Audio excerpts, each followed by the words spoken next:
آج ہم بات کرنے جا رہے ہیں صحرائے چولستان کے قلعے کے بارے میں۔ ملک میں سیاحت کو فروغ دینے کے لیے ہزار پرکشش اور تاریخی جگہوں میں سے ایک جگہ چولستان بھی ہے۔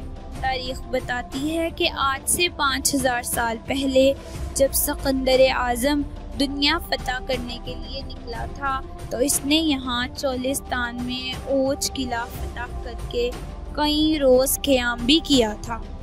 دنیا کے کسی بھی ملک سے زیادہ قلعے چولستان میں ہیں۔ ویسے تو پاکستان میں سینکڑوں قلعے ہیں، لیکن چولستان میں قلعوں کی تعداد 29 ہے اور اس کے علاوہ محلوں اور پرانی عمارتوں کی تعداد بھی یہاں زیادہ ہے۔ مساجد، خانقاہیں اور مزارات بھی ہیں۔ صحرائے چولستان کے راستے کی مجموعہ لمبائی 1199 میل بنتی ہے۔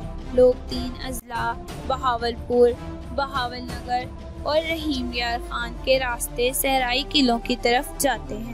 چولستان میں واقع قلعوں کے نام قلعہ فروٹ عباس، قلعہ مروٹ، قلعہ جام گڑھ مروٹ، قلعہ موج گڑھ مروٹ، قلعہ مبارک پور، قلعہ فتح گڑھ، قلعہ میر گڑھ مروٹ، قلعہ خیر گڑھ، قلعہ بہاول گڑھ، قلعہ سردار گڑھ، قلعہ مچھلی، قلعہ قائم پور، قلعہ مرید والا، رکن پور، قلعہ صحاب گڑھ، رحیم یار خان، قلعہ دین گڑھ، قلعہ اوچ، قلعہ تاج گڑھ رحیم یار خان، قلعہ اسلام گڑھ رحیم یار خان، قلعہ مبارک رحیم یار خان اور قلعہ ڈبہ حاصل ساڑھو بہاول نگر میں ہے۔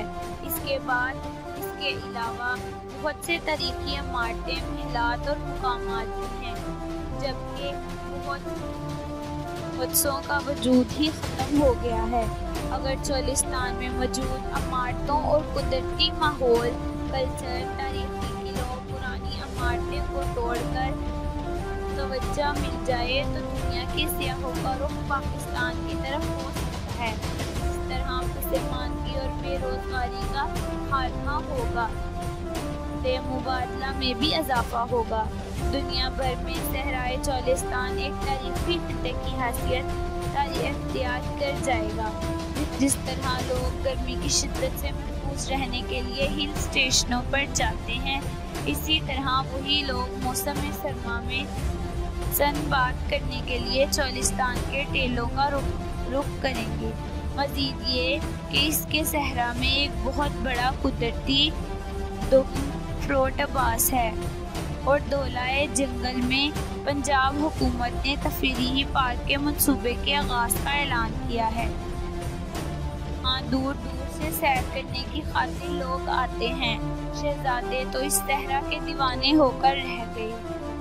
یہ قلعہ کرم خان اربائی نے تعمیر کروایا۔ اس قلعے کی بیرونی دیواریں تمام ترپکی اینٹوں سے بنی ہوئی تھی اور دونوں دیواروں کے درمیان کا حصہ مٹی سے ابھرا ہوا تھا تاکہ گولہ باری سے قلعے کو کوئی نقصان نہ پہنچے۔